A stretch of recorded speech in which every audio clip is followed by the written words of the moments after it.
আচ্ছা, শেষ কবে তুমি নিজের দিকে তাকিয়েছ? না, আমি আয়নায় তোমার প্রতিবিম্বদের কথা বলছি না। আমি তোমার ভেতরের সেই মানুষটার কথা বলছি যে গত কয়েকটা দিন বা হয়তো কয়েকটা মাস ধরে ভেতরে ভেতরে দুমড়ে মুচড়ে শেষ হয়ে যাচ্ছে। জানি, খুব কষ্ট হচ্ছে। বুকের ভেতরটা মাঝে মধ্যে এতটাই ভারী হয়ে ওঠে যে নিঃশ্বাস নিতেও যেন পরিশ্রম করতে হয়। তুমি হয়তো ভাবছো, আমি তো শুধু ভালোবেসেছিলাম, আমি তো শুধু তাকে গুরুত্ব দিয়েছিলাম, তাহলে কেন সে আমাকে এমনভাবে অবহেলা করলো? কেন সে চলে গেল? সকালবেলা ঘুম ভাঙার পর প্রথম চিন্তাটা তাকে নিয়েই আসে। রাতে ঘুমানোর আগে বালিশে মাথা রেখেও সেই একই প্রশ্ন, সে কি একবারও আমাকে মিস করছে না?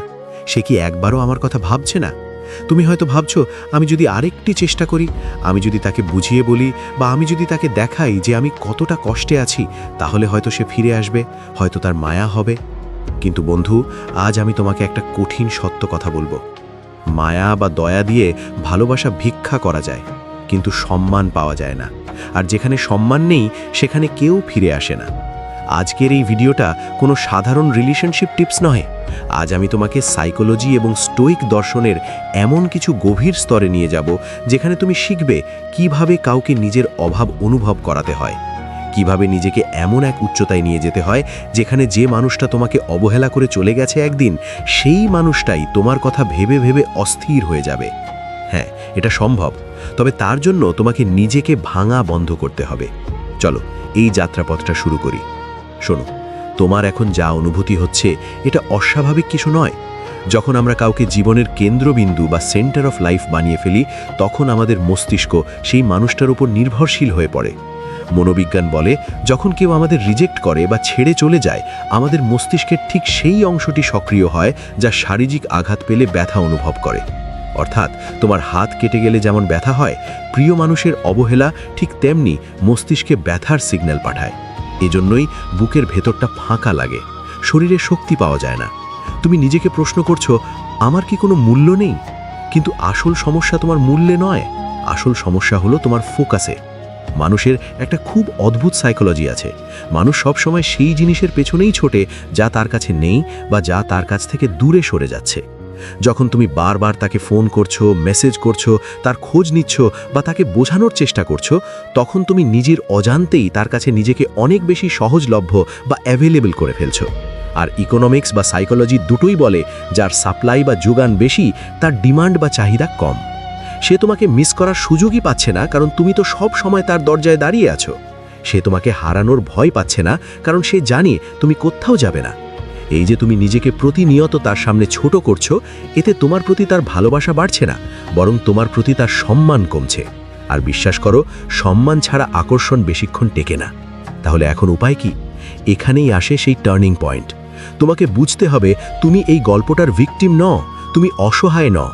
স্টোইসিজম আমাদের শেখায়, আমরা বাইরের ঘটনা নিয়ন্ত্রণ করতে পারি না, কিন্তু আমরা সেই ঘটনায় কিভাবে প্রতিক্রিয়া জানাবো, সেটা সম্পূর্ণ আমাদের নিয়ন্ত্রণে। আজ থেকে, ঠিক এই মুহূর্ত থেকে তোমাকে একটা প্রতিজ্ঞা করতে হবে। প্রতিজ্ঞাটা হলো, আমি আর তাকে পাওয়ার জন্য দৌড়াবো না। আমি নিজেকে এমনভাবে তৈরি করব যেন সে আমাকে হারানোর ভয়ে ভীত হয়। এটা কোনো ইগো বা অহংকারের খেলা নয়, এটা হলো আত্মসম্মান পুনরুদ্ধারের লড়াই। যখন তুমি নিজের উপর ফোকাস করা শুরু করবে, তখন এক জাদুকরী পরিবর্তন আসবে। একে বলা হয় প্যারাডক্স অফ লাভ। যখন তুমি কাউকে ধরা ছেড়ে দাও, তখনই সে তোমার দিকে আকৃষ্ট হতে শুরু করে। এখন আমি তোমাকে 6টি অত্যন্ত শক্তিশালী সাইকোলজিক্যাল এবং স্টোইক পদ্ধতি বলবো। এগুলো শুধু শুনো না, এগুলোকে নিজের রক্তে মিশিয়ে নাও, কারণ এগুলোই তোমার জীবন বদলে দেবে। প্রথম এবং সবচেয়ে গুরুত্বপূর্ণ শিক্ষা হলো, নিজেকে শান্ত করো। যখন ঝড় বইছে, যখন সে তোমাকে ছেড়ে চলে যায় বা অবহেলা করে, তখন সে অবচেতন মনে তোমার কাছ থেকে একটা নির্দিষ্ট প্রতিক্রিয়া বা রিঅ্যাকশন আশা করে। সে জানে তুমি কাঁদবে, তুমি রাগ করবে, তুমি তাকে লম্বা লম্বা মেসেজ পাঠাবে, বা তুমি তার কাছে কৈফিয়ত চাইবে। কেন জানো?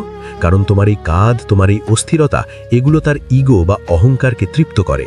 সে নিজেকে গুরুত্বপূর্ণ মনে করে, কারণ তুমি তার জন্য পাগল। কিন্তু স্টোইক দর্শন বলে, সবচেয়ে বড় প্রতিশোধ হলো শান্ত থাকা। ভাবো তো, সে তোমাকে আঘাত দিল, কিন্তু তুমি কোনো প্রতিক্রিয়া দেখালে না। তুমি তাকে ব্লক করলে না, তুমি তাকে গালাগালি দিলে না, আবার তুমি তার পায়েও পড়লে না।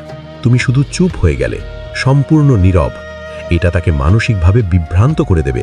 সে ভাবতে শুরু করবে, কি ব্যাপার, ও তো ভেঙে পড়ার কথা ছিল, ও তো আমাকে ছাড়া বাঁচত না, তাহলে এখনও এত শান্ত কেন? ওর কি আর আমাকে দরকার নেই? এই প্রশ্নটাই হলো তার মনের ভেতরে ঢোকার প্রথম চাবি। যখন তুমি রিয়্যাক্ট বা প্রতিক্রিয়া করা বন্ধ করে দাও, তখন তুমি তোমার রিমোট কন্ট্রোলটা তার হাত থেকে কেড়ে নিলে। এতদিন সে জানতো কোন বোতাম টিপলে তুমি কাঁদবে আর কোন বোতাম টিপলে তুমি হাসবে। আজ থেকে সেই রিমোট তোমার হাতে। মনে রেখো, তোমার চোখের জল তার কাছে তোমার দুর্বলতা, কিন্তু তোমার নীরবতা তার কাছে এক বিশাল রহস্য। আর মানুষ রহস্যের প্রেমে পড়ে, দুর্বলতার নয়। তাই আজ থেকে যদি সে তোমাকে মেসেজ না করে, তুমিও করবে না। যদি সে তোমাকে কষ্ট দেওয়ার মতো কিছু বলে, তুমি বিতর্কে যাবে না, শুধু মুচকি হেসে সেখান থেকে সরে আসবে। এই যে তুমি নিজেকে ধরে রাখলে, এখান থেকেই তোমার জেতার শুরু। দ্বিতীয় পদ্ধতিটি হলো নিখোঁজ হয়ে যাও। আমরা অনেকেই ভাবি চোখের আড়াল হলে মনের আড়াল হয়ে যাব, তাই জোর করে হলেও তার চোখের সামনে থাকার চেষ্টা করি। সোশ্যাল মিডিয়ায় স্ট্যাটাস দিই যাতে সে দেখে, কমন ফ্রেন্ডদের কাছে তার কথা বলি যাতে সে শোনে। কিন্তু সাইকোলজি বলে ভিন্ন কথা। সাইকোলজি বলে মানুষ সেটাকেই মিস করে যেটা তার কাছে নেই। তুমি যদি সব সময় তার ফিডে, তার ইনবক্সে বা তার চোখের সামনে ভাসতে থাকো, তাহলে সে তোমাকে মিস করবে কখন?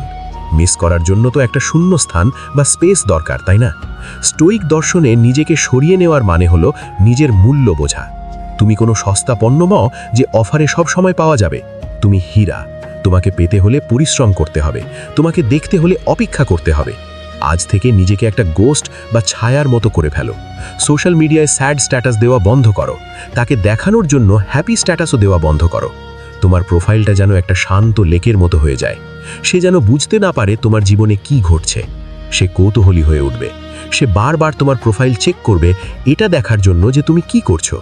যখন সে দেখবে তুমি তার জন্য কোনো হাহাকার করছো না, কোনো স্ট্যাটাস দিচ্ছ না, তখন তার মনে ভয় ঢুকবে। সে কি আমাকে ভুলে গেল? সে কি মুভ অন করে ফেলল? এই ভয়টাই তাকে তোমার কথা ভাবতে বাধ্য করবে। সে অজুহাত খুঁজবে তোমার সাথে কথা বলার। সে নিজে থেকেই কারণ খুঁজবে তোমার খোঁজ নেবার। মনে রেখো, সূর্য যখন ডুবে যায় তখনই মানুষ তার আলোর অভাব বুঝতে পারে। দুপুরের কড়া রোদে কেউ সূর্যের দিকে তাকায় না, তাই নিজেকে অস্তমিত সূর্যের মতো দুর্লভ করো। দেখবে সে অন্ধকারের ভয়ে তোমার কাছেই ফিরে আসতে চাইবে। তৃতীয় স্তৈক শিক্ষাটি হলো নিজের সুখের চাবি অন্যের পকেটে রেখো না। সবচেয়ে বড় ভুল আমরা যেটা করি তা হলো আমরা আমাদের ভালো থাকা বা খারাপ থাকার দায়িত্ব সেই মানুষটার হাতে তুলে দিই। সে ভালো কথা বললে আমরা আকাশে উড়ি, আর সে খারাপ ব্যবহার করলে আমরা মাটিতে মিশে যাই। এটা হলো মানসিক দাসত্ব। আর কেউ কোনো দাসের প্রেমে পড়ে না। মানুষ প্রেমে পড়ে রাজা বা রানীর, যারা নিজের রাজত্বে স্বাধীন। তোমাকে আজ থেকে ইমোশনালি ইন্ডিপেন্ডেন্ট হতে হবে। এর মানে কি জানো? এর মানে হলো তোমার খুশি হওয়া বা না হওয়া তার মেসেজ বা কলের উপর নির্ভর করবে না। ধরো তুমি ঠিক করলে আজ তুমি একটা বই পড়বে বা জিমে যাবে বা নিজের পছন্দের কোনো কাজ করবে। সেই সময় যদি সে ফোন করে বা দেখা করতে চায়, তুমি তোমার কাজ ফেলে দৌড় দেবে না। তুমি তাকে বোঝাবে যে তুমি আমার জীবনের একটা অংশ, কিন্তু তুমি আমার পুরো জীবন নও। যখন সে দেখবে তাকে ছাড়াও তুমি হাসছো, তাকে ছাড়াও তুমি বন্ধুদের সাথে আড্ডা দিচ্ছ, তাকে ছাড়াও তোমার জীবনটা রঙিন, তখন সে নিজের অবস্থান নিয়ে শঙ্কিত হবে। মানুষ সবসময় এমন মানুষের প্রতি আকৃষ্ট হয় যার নিজস্ব একটা জগৎ আছে, যে মানুষটা নিজের পায়ে শক্ত হয়ে দাঁড়িয়ে আছে। স্টোইক দার্শনিকরা বলেন, নিজেকে এমনভাবে গড়ে তোলো যেন কেউ চলে গেলে তোমার জীবনে শুধু একটা মানুষেরই অভাব হয়, কিন্তু তোমার জীবনের আনন্দ বা শান্তির অভাব না হয়। যখন তুমি ভেতর থেকে এই শক্তিটা অনুভব করবে, তখন তোমার হাঁটা চলা, কথাবার্তা এবং ব্যক্তিত্বে একটা অদ্ভুত গাম্ভীর্য চলে আসবে।